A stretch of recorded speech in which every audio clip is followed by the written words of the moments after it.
Good evening, everyone. Welcome to Behind the Pen, where faith explodes through powerful stories. I'm your host, Coach Kesha, and tonight we're diving into a conversation that every woman needs to hear, really. Our guest tonight is Tanya D. Johnson. She is a leadership coach, an educator, and the author of A Woman's Exodus, Only by Grace. Through her words, she's helping women everywhere trade survival for freedom and pain for peace. If you've ever found yourself stuck in cycles of confusion, conflict, or conditional love, tonight's episode will show you how grace can lead you out. Please help me welcome Tanya D. Johnson to Behind the Pen. Good evening. Good evening, Coach Kesha. Thank you so much for hosting me. I appreciate the opportunity just to share a little bit about myself and my book. So appreciate the work you're doing. Thank you so much. You're welcome. I'm so excited that you're here and that you decided to say yes to be on the podcast tonight. So, before we dive into your journey and into what you wrote about in the book, let's start with just a little something fun. Um, you help women find peace and balance. So, what's one thing that you do when you want to exhale or when you want to rest or have fun? Yeah. Anything that's outdoorsy, I like walking, biking, kayaking, camping. I just did a 3-day camping trip in Yellowstone over the summer. Carried a 34-pound backpack on and walked 22 miles in 3 days. So that was a grind, but I did it. So I was pleased with that. Oh, nice, nice. Yeah, I just went camping last year, so I'm trying to get into more outdoorsy stuff, but I'm definitely a homebody for sure. Okay. Yeah, I do appreciate you, answering that question just to start us off with a little something fun. But Mhm. as we get into your book, A Woman's Exodus, Only by Grace, you talk about leaving behind what breaks you Mhm. without losing who you are, and that's so powerful. Um, what was your personal exodus moment? The moment that pushed you to finally step into freedom. That's good. Thank you for that. As I was walking through this season that was marked by deep emotional conflict and chaos was seemed constant and peace just wasn't anywhere to be found, what I later realized that I was living in the wake of someone else's unhealed pain and their constant projection onto me. It really did a toll on my spirit, on my joy, on my sense of purpose. And so God just really spoke to my heart and said, enough, enough. And it wasn't a loud, thunderous type of explosion. It was just enough. And when I walked out that door, that was it for me. I didn't look back. And even in the midst of the storm, God remained faithful, and through prayer and through grace and courage, I realized that, my exodus, which is now part of my book, wasn't really about leaving, but it was about faithfully stepping into the freedom, into that peace, into that grace that God had waiting for me. And as long as I was in that high conflict environment, I wasn't really going to experience God in his fullness, right? And so my book was just written out of that journey. And then throughout my coaching business, I've helped women around the world to be able to walk through situations in their workplace, and then some even become personal with me. And so I've seen that the high conflict individual is both in is everywhere: the workplace, a family person, intimate relationship. So it's not like it's just my isolated experience only, it's many experiences. Absolutely, I totally agree. I totally agree. It's a universal theme, Mhm. across our different relationships and the levels of our relationships. Yes. Most definitely. Now, I believe that you used the word exodus intentionally, right? Yes. So, what does that represent spiritually and emotionally for women? I know you just touched on it a little bit, but can Mm. you expound a little more about what that means or what that represents? Yes. For me, it represents true freedom. It represents true freedom, and it's a really a heightened alert of trusting God in a way that you hadn't possibly trusted Him before. Because when you take the step of Exodus, much like the people of Egypt, you have to leave behind what's behind. Okay, and to really go forward, it's you don't know every single thing that's going to possibly happen. You're just trusting God in that. So I did choose Exodus intentionally, because when the Lord spoke to my heart and said enough, then I had to trust Him in ways that I didn't even think that was in me to come out of me, right? And so it really was an exodus. It really was a stepping into true freedom. It really was not looking behind me, but only looking in what was in front of me. Absolutely. I love how you said um, you had to take a step forward Yes. and move forward because Exodus requires action. So I Action. love how you put that. Absolutely. And I would say Yes. bold action. Bold Yes. action. Yes. Bold action. Bold action for sure. Bold Mm. action for sure. Um, how did grace meet you in the middle of what felt like chaos? Ooh, that's good. That's good. We know the definition or what the word says about grace, God's unmerited favor that we don't deserve. But grace really is, again, trusting God, and it's also freedom also, because when uh, you don't know what you need, but God does. And when I accept His grace, I'm saying, Lord, I don't know what I need, but I know you do. And so grace, I think, is saying, yes, Lord. Grace is saying, I know that it's a gift that you're giving me, and I accept that gift, Lord. Grace is not just for yesterday, it's for today, it's for tomorrow. Grace doesn't have a quantity, but it certainly has a quality, right?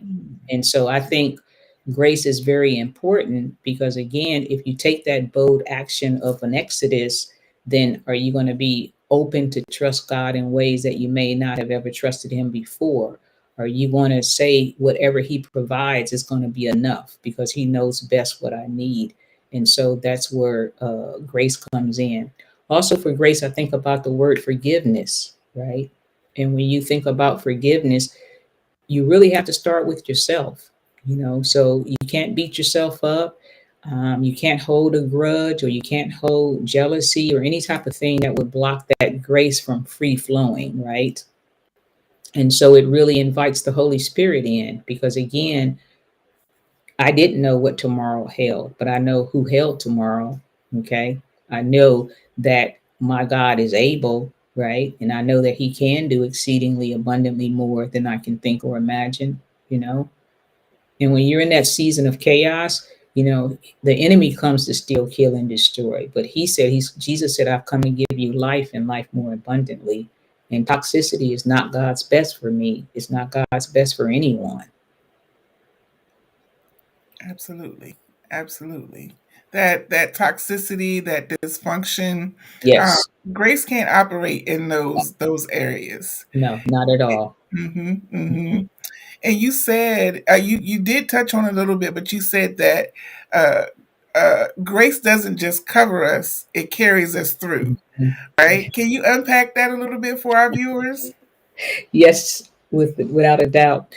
So, as I mentioned, grace is more than forgiveness, and it's the strength that sustains us when we can't see the way forward. We don't know the answers for the next step and the next step. And it's God's gentle power that lifts us from survival to freedom. Okay. And God not only provides that freedom, He guides us, and He allows us to take every step in the journey, that He goes along with us, that we're not by ourselves. And then He's moving us out of that bondage, out of that chaos, into a beautiful peace, a peace that really does pass all understanding. And I think if I was to just sum it up in a sentence, it would be, when our strength runs out, then grace steps in and carries us through.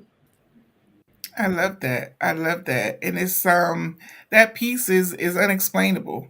And Hmm. when we take the time to make that step, take that bold action, it's it's indescribable. Indescribable.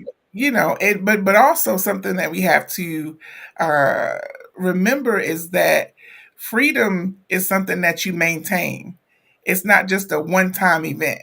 Exactly. And I love that. Ongoing, It's ongoing. ongoing. Sometimes it's day by day, other times it's moment by moment. Yeah, that's it. That's it. Absolutely. And leaving is one thing, Yes. but learning how to stay free is another. Ooh, And that's good. I believe that's where your story turns into strategy, Yes. and kind of helps us strategize how to do that because you describe something called the cycle of chaos. Mm. And I believe that it's a pattern that so many women recognize, but can't always put a name to. Mhm. What does that cycle look like, and how can we break it? Yeah, that's good. The cycle of chaos, it just keeps the narrative of dysfunction spinning. The cycle of chaos begins to say that this dysfunction, I can normalize it because that is the best I have to offer. The person is kind of what I also describe in the book, putting out the hope hook that I feel that maybe tomorrow's going to get better. Okay. They are trying, but it's not really allowing you to move forward. And so as I walk through the book, I'm helping the person see a part of breaking that cycle of chaos is that you also have to break the illusions, right? And when you break those illusions, you begin to see clearly because you can really be in a fog, Coach Kesha. And when you're in that fog, you're not thinking clearly. The way the person is coming at you is always toxic. The way the person is coming at you is always confusion. So maybe it's me.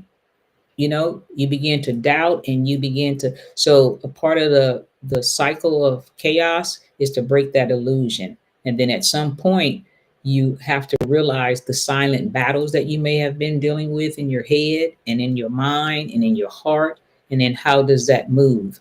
And then the book really is also for community, because you can do a number on your thoughts in your head thinking you're the only one or no one will understand. So Mhm. those are the things that I mentioned also in the book to try to let everyone know that you're not the only one. And toxicity is not what you need to be striving for, and you can break that. You really can. Most definitely. It can be broken, you know, Yes, whether it's generational and it was passed down from correct. generation to generation, or if it was just something that you picked up, you can break that. And something that I used to say it jokingly, but it's really true. I would say, you know, stop jumping to conclusions and illusions. You know, There you go. That's good. I like it. I like it. yeah, so we have to stop, you know, jumping to conclusions and illusions, and we have to come out of that. And sometimes it takes someone else, or it takes a book like yours, Yes, to reveal it to us, and then we sit back and say, "Oh," so we can start recognizing our own patterns. So I love that, yes. absolutely. Um, in the book, you say you can't heal what you keep hiding. What are Mm. some things women often hide that keep them trapped? I think one thing that probably would be on the top of the list is that I'm fine, but on the inside, I'm not fine. On the inside, I'm broken. And one thing personally that I do, Coach Kesha, is a lot of people compliment me on my smile. And I say, I just really meditated on that and said, Lord, you've given me a nice smile, but I want to daily for my smile on the outside to match my smile on the inside. And if my smile on the inside is really authentic and for real, and I'm not hiding, then I can have a smile on the outside that really comes from a smile on the inside. And sometimes, we want to have everything together.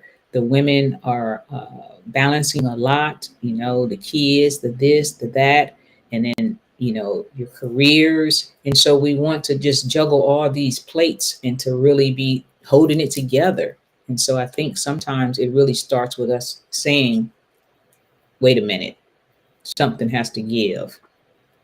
And one chapter that I talk about in the book is choosing yourself.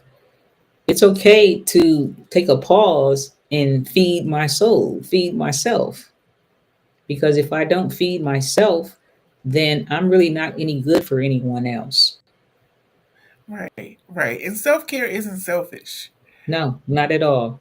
Mm-hmm. Mm-hmm. Not And at that's all. something that I think is hard for us to learn and to grasp, especially for those of us who are servants. Because Yes. when you said the term "I'm fine," I wanted to be like guilty. Because even some of my closest friends, I'm not like I was before. I have definitely grown and matured in that area to say, listen, I got some things going on, or this is what Yes. I'm feeling and experiencing, but I'm fine. I'm okay. No worries. Those were my go-to. When Mhm. really I was screaming and Yes. crying inside. You know what I mean? And so Exactly. I totally get when you said you can't heal what you keep hiding, because even just talking about it, Hmm. just venting, will bring you such a relief. It's like a weight is released. Hmm. So I definitely agree with that. Um, Also, I what? wanted to add too, Coach Sure. Keisha, that um, having an awareness of really where you are and what you need, then that begins to open up the transformation. But as long as I'm hiding, as long as I'm minimizing, then my transformation really can't ever come because I'm not open to, hey, let me make some adjustments here. Let me see if there's another way to do it. Because every wound that we hide, we're not making space for God's grace to come in. And that's Hmm. where God does his deepest work. Hmm. That's good. That's so good. So good. What role does faith play in recognizing some of these unhealthy emotional patterns? I think faith plays a very important role. But what we have to be careful of is someone weaponizing that faith. Someone that says one thing as it relates to faith, but they have no fruit, right? But I would say if you have a faith, don't let anyone impede on that faith. Don't let anyone make fun of that faith. Don't let anyone say, it doesn't take praying every day or whatever, right? That you have to maintain, that's why it's called a personal relationship, right? And so for that personal relationship, stay plugged into the Lord so that you can clearly hear from him, it's okay to cry out to him. He already knows what it is that we need. Many times he's just waiting on us, right? And so I think faith plays a very big role.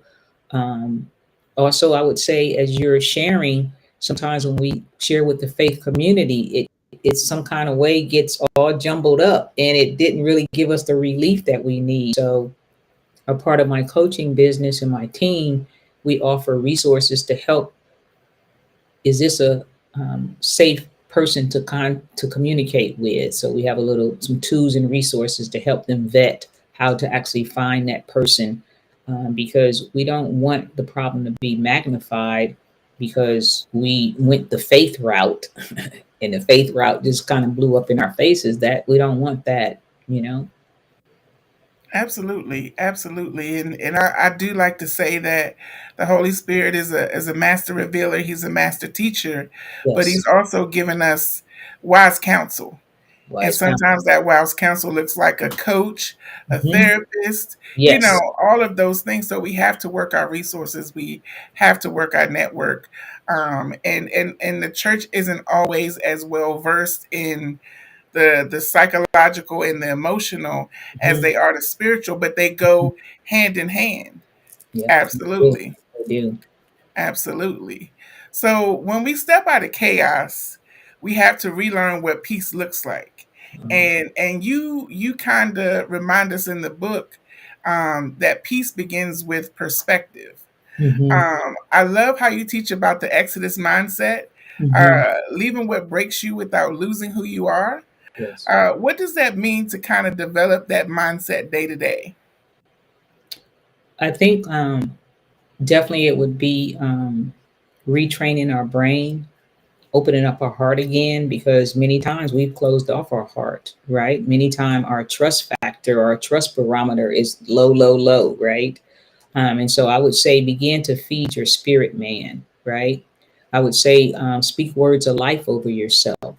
I would say words of affirmation, that you are who God says you are. You are a daughter of the one true King. You are fearfully and wonderfully made. God has a plan and a purpose for you, and that plan is not to harm you, but to prosper you. But and surround yourself with individuals who are going to water you. You've been parched for so long. So it's time to be watered, right?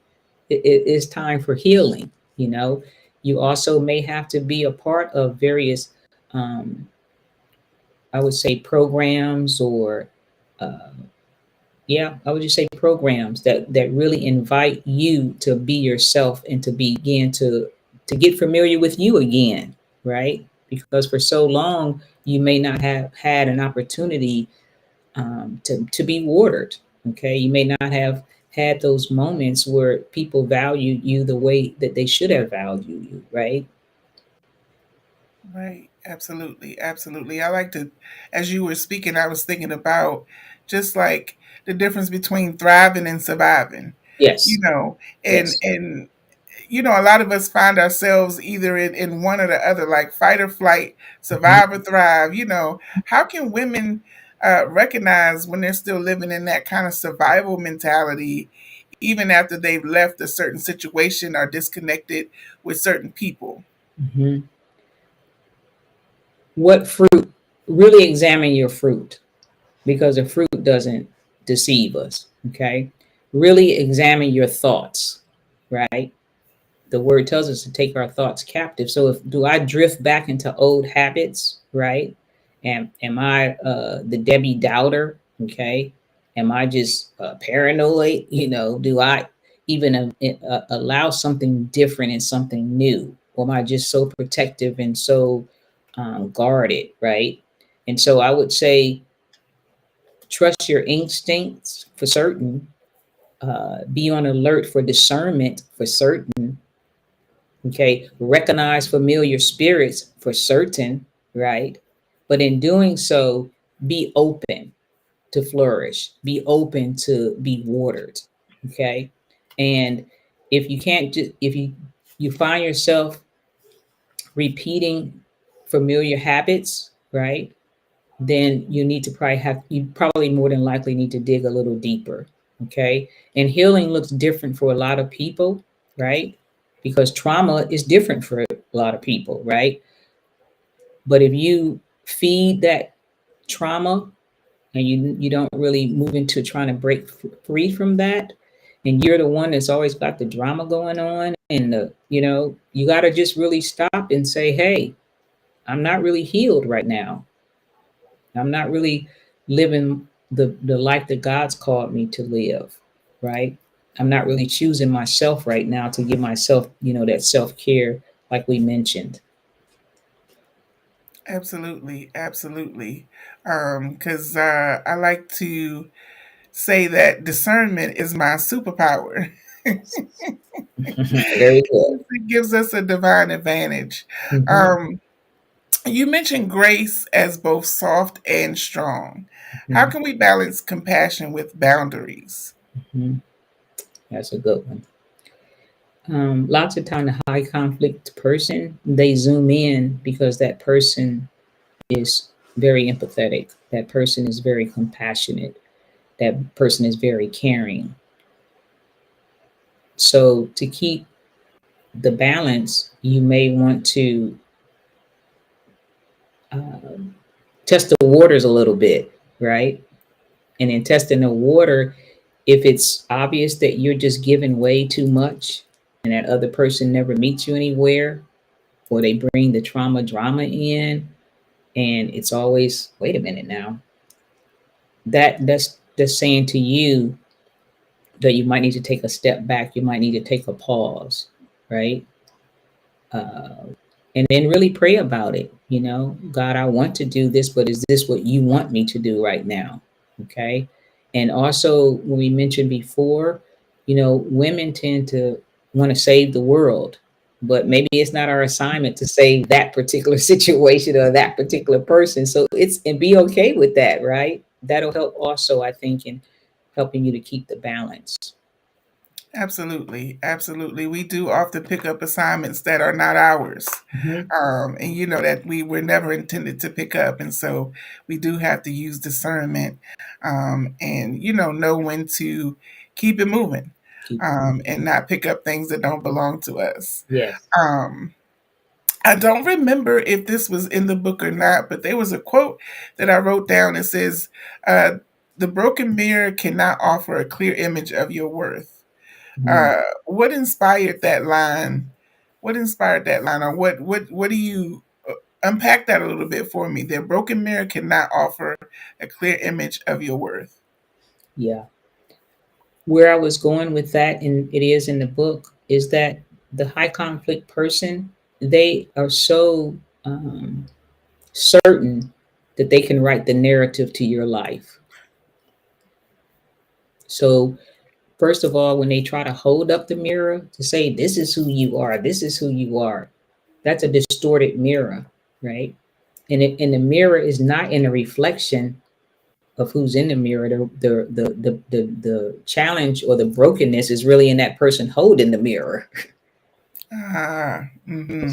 Because that person is trying to write the narrative. That person is trying to define who you are. That person is saying you're not enough, or this is wrong with you, or this is a problem, that's a problem. But God doesn't look in a distorted mirror, okay? And no one gets to write your story because it's your life and it's your story. And if they don't value your life and your story, then they certainly don't have the power to say, this is you. And I'm going to say, this is you. And this is what you were thinking. And this is what you were trying to do. Whoa, wait a minute now. That's a bit much. So I think the distortion of the mirror is not really the reflection of the person. It's really the person holding the mirror that's trying to say, this is you. This is you. No. Absolutely. I mean, that alone is worth framing and putting somewhere where you can see it, because that it happens so often, where that projection comes in, Mhm. that displacement comes in, Mhm. and we have to be aware of that, and we have to be confident in our identity in Christ. And Yes. so we can quickly recognize those things. If we know who we are and what God says about us, we can quickly recognize, like you said, wait a minute, you Mhm. know, that's not what's going on here. Um, let's talk a little bit about how grace moves us from healing to purpose. Mhm. So you're not only an author, but you're also a leadership coach. Mhm. How do lessons from your book, A Woman's Exodus, show up in your coaching practice and in the women that you with the women that you mentor? Mhm. One chapter that really is something that I definitely do in my coaching business is to help the women to choose their self. And like we talked about earlier, it's not a selfish, it's a needed, okay? So in choosing yourself, you're setting goals that you want for yourself. You're setting goals that you want in your personal life, in your professional life. Okay. You are making decisions that are going to align with your purpose and your plan that God has for you. You're going to continuously be a lifelong learner because we haven't arrived and we don't want to fool ourselves to think that we have. And so, as I'm coaching the ladies to choose themselves, I'm also helping them to see what are your goals that you have for yourself. Let's kind of be able to define that. Let's walk out the plan to get to so that those goals can be achieved. And I talk about grace, meaning you can't be hard on yourself. Yeah, it's okay to have expectations of yourself, but don't beat yourself down to where even you don't want to look in the mirror. You know what I mean? So you have to be able to give yourself some grace, and if you're blessed to have a new day, then tomorrow's another day, and then start over. Let's make us some adjustments. Let's make some tweaks, and also tell them no one really knows your goals but you. So if you change your goals, It's not a big, such earth shattering. If it takes you 3 years to get that master's versus 2 or 1, it's okay, but don't beat yourself up to make it seem like, you know, I'm just worthless. I just can't do that. You don't want to do that. And I talk to them too about the positive affirmations, because I think speaking life over yourself, if you don't speak life over yourself, don't expect someone else to, right? So just really, a couple months back, where I was on a Zoom call and with one of my clients, and we were talking about good energy. You Mhm. know, be a person that gives off good energy, right? Yes, yes, And absolutely. generally, when you give off good energy comes back at you, right? And if it doesn't, your good energy antenna tells you, "Eh, exit stage left, make an adjustment here," right? So those are kind of the things that we talk about amongst other things, but I would say emphasizing choosing yourself. Absolutely. A hard lesson that I had to learn just a few short years ago is that Mm, you have to love yourself first. that's You it. have to love yourself first before anybody else can love you, Hmm. because you'll always have a distorted perception of what love is or how it feels if you don't love yourself first. Um, Yeah, so when I'm that's speaking to important. you're right, because when I'm speaking to the young people, I try to say to them, you can never have a better we until you have a better me, because me is going to enter that we. Yes, So you can't be raggedy and then think that your we is going to be oh so awesome. No, work on me so that when me enters a we situation, you have something to offer. You're bringing something to the table. absolutely. Absolutely. We have to do the self work. We Mhm. have to do the self work. Absolutely. Um, what changes when a woman finally sees herself through God's eyes instead of through someone else's broken mirror? Wow.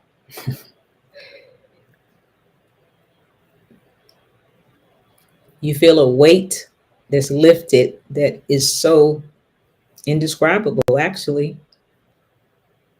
I mean, I'm already a little light little lady in size, but boy, you feel so much freedom, and it just comes out of you. It just oozes out of you because the critical spirit isn't coming at you.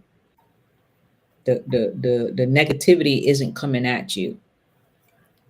The projecting of blame isn't coming at you. You can really walk in your purpose, right? And so there's a freedom that really speaks to your soul. It's a freedom that really, you feel just so much lighter. And then I would say that fog, you don't have that fog anymore that's confusing you and just really doing a number on your head, or trying to do a number on your head, because you have clear thoughts. And then now you're able to process and really take your thoughts captive, because Yeah, my your thoughts are not bogged down with the nonsense, with the chaos, with the confusion, with the drama trauma. You don't have any of that going on, so you are just free to be you. absolutely. I love that. One of the first sermons that I ever preached was think about what you're thinking about.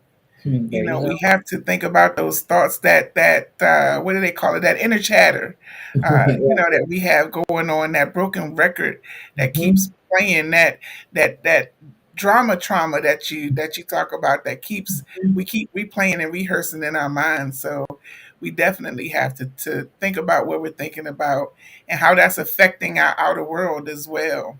Mhm. Absolutely.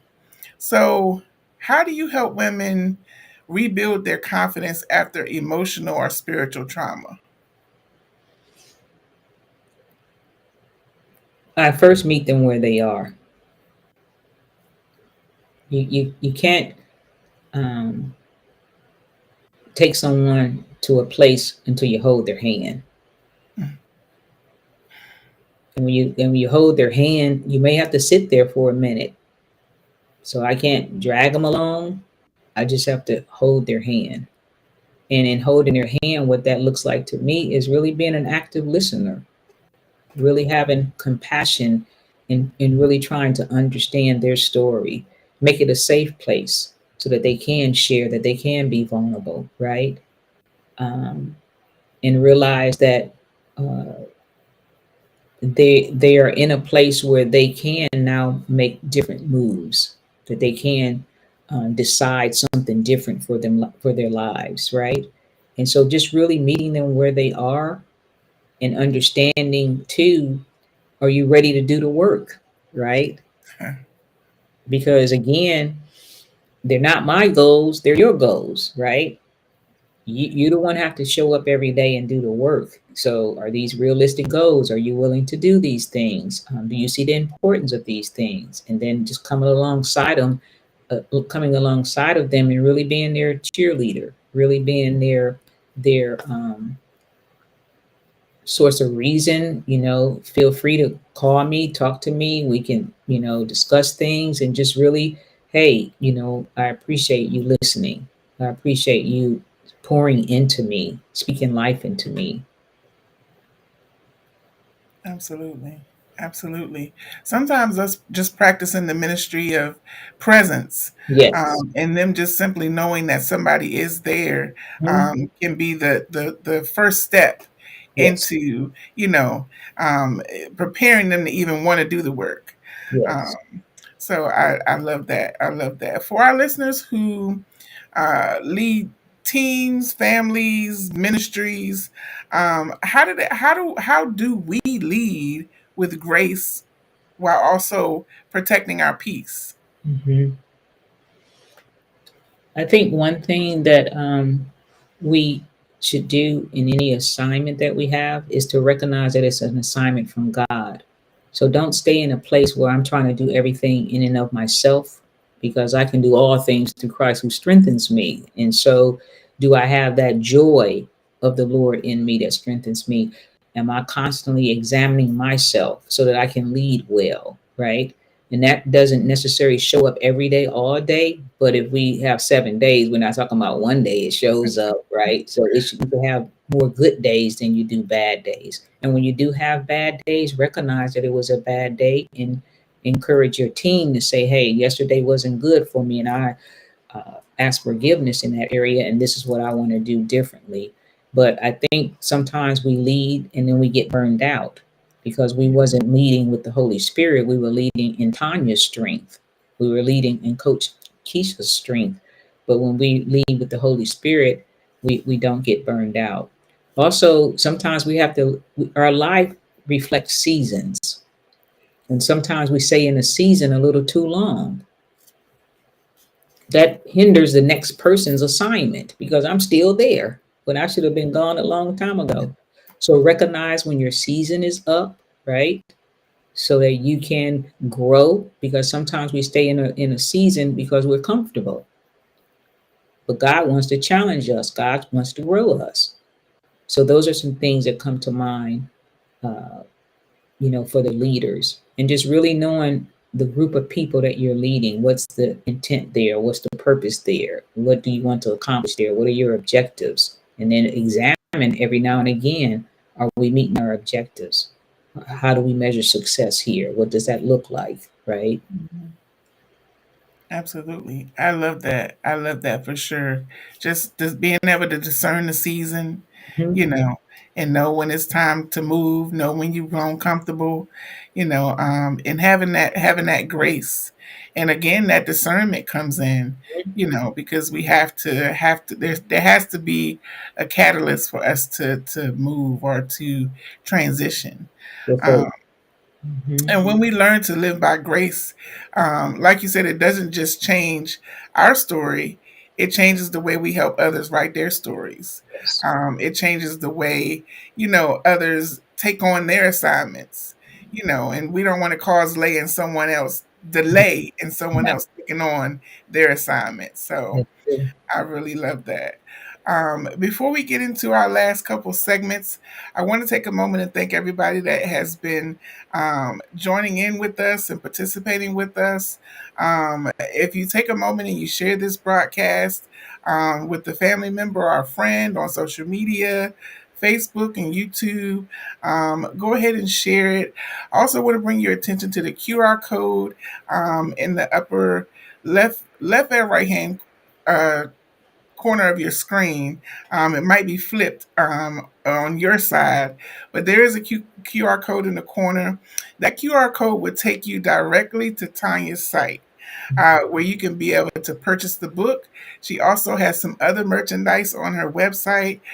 Check out her services and everything that she has to offer. But that QR code would take you directly to her site. Go ahead and check it out. You can still hear us when you go to the site if you're looking through the site, but or you can bookmark it and go back and check it out later. But I would love for you to also follow her on her social media. On Facebook is Clear Direction Coaching, and on LinkedIn is also Clear Direction Coaching, but on LinkedIn it's dashes between each word. It's scrolling across the bottom of the screen, so you can find it very easily there. Again, it's also linked at the top where you can just scan the QR code with your phone, take you right to her site, and you'll have access to all of her contact information there as well. Now we like to get into sort of a kind of fun part before we go into the last couple segments of the broadcast.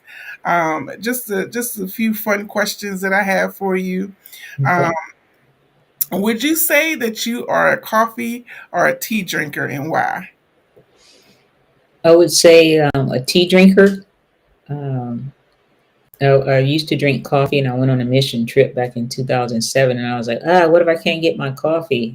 And so I weaned myself off of coffee. And when I went there, they were the capital of exporting coffee, and I was like, but I was already I'd already gotten off of coffee, so I just stayed with the tea. But I like the tea because variety. Get the green tea, make it a lemonade. Spice it up a little bit. I like the medicine ball from Starbucks. So yeah, I'm a tea person.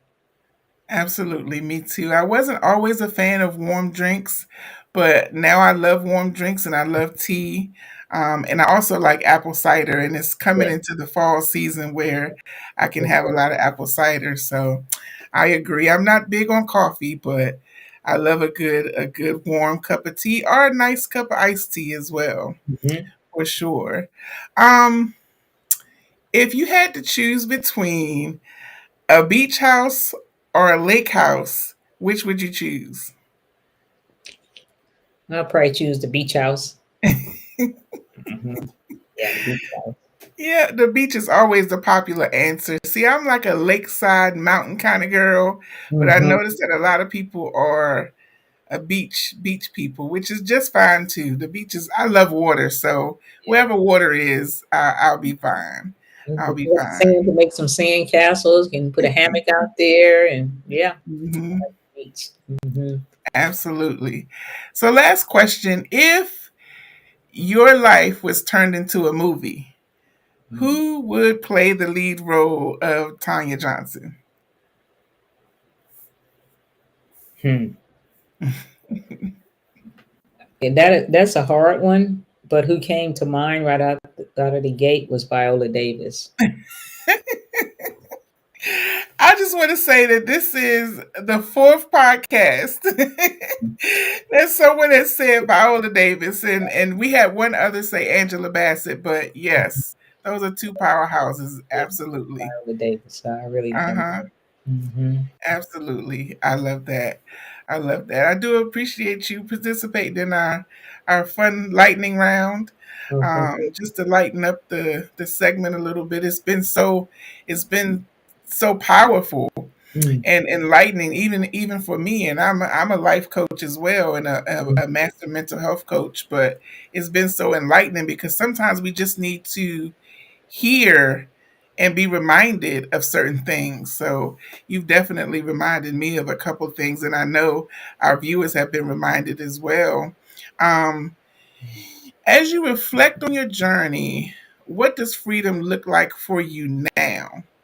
Mm.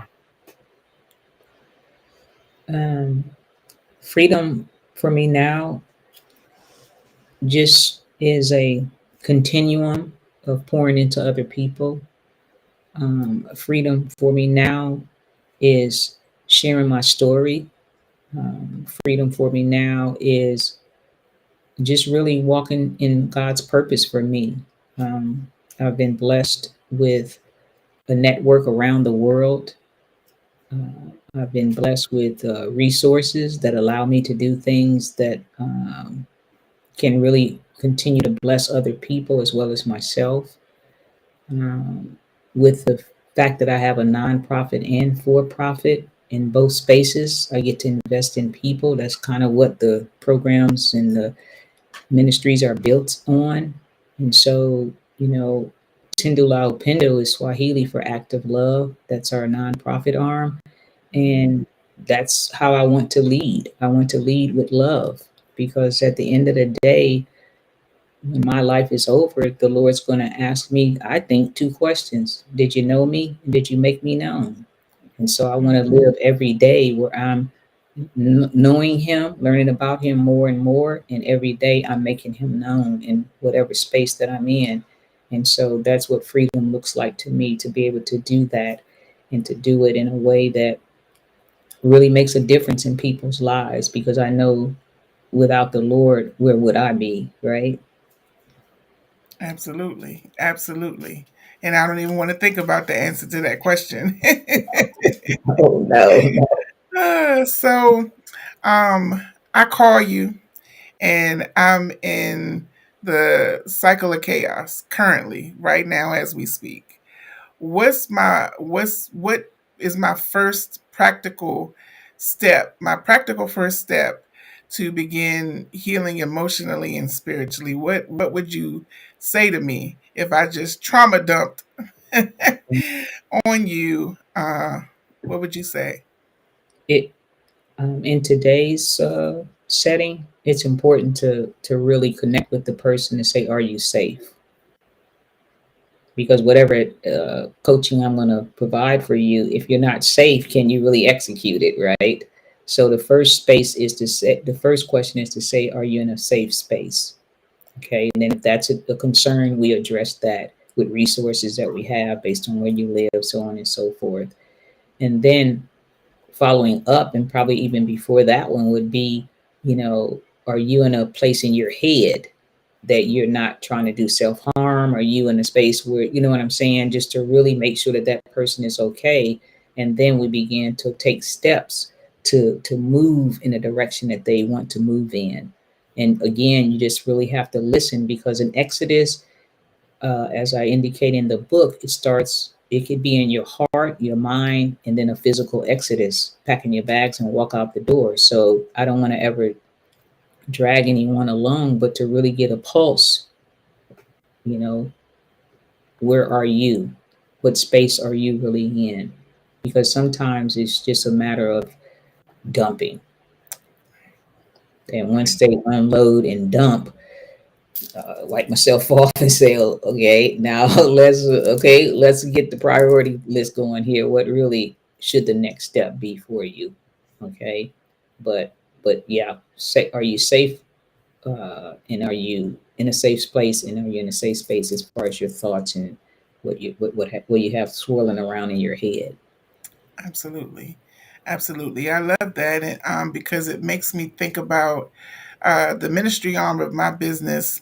We do a lot of outreach. Okay. And what I've learned over the years is that, if someone has a need, they want that need taken care of before I can ever minister to them. If Exactly. you come to me and your arm is bleeding, Yes. you're not going to hear anything that I try to minister to you. You just need your arm taken care of. And so Exactly. I love how you worded that. We need to take care of these certain things first before Mhm. we can ever get to the work of it all. So Yes. absolutely. Um, what do you hope readers will feel or do after reading A Woman's Exodus?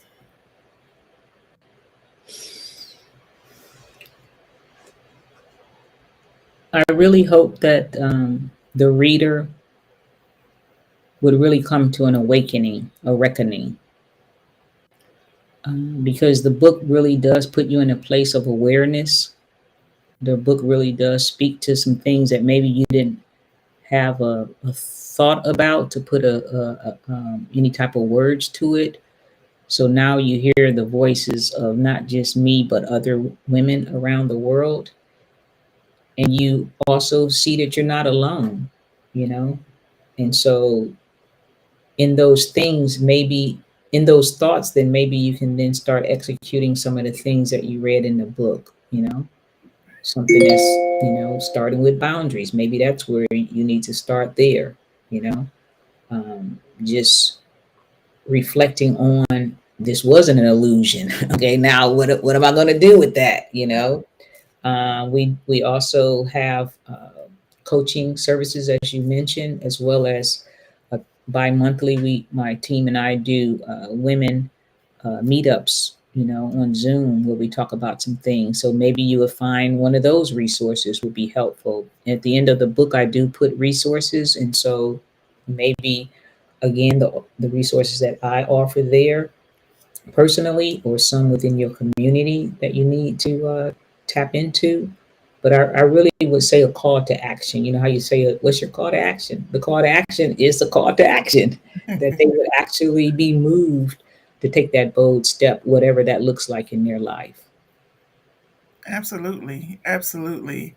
Well, Tanya, your message tonight has been one every woman needs to hear, including myself, because it was a very powerful reminder, or reminders. A lot of things that you said, particularly that you can walk away from what breaks you and still walk in grace. Yes. And still walk in grace. If there is a one nugget of wisdom, encouragement, or closing word that you would want to leave with our viewers, what would that be?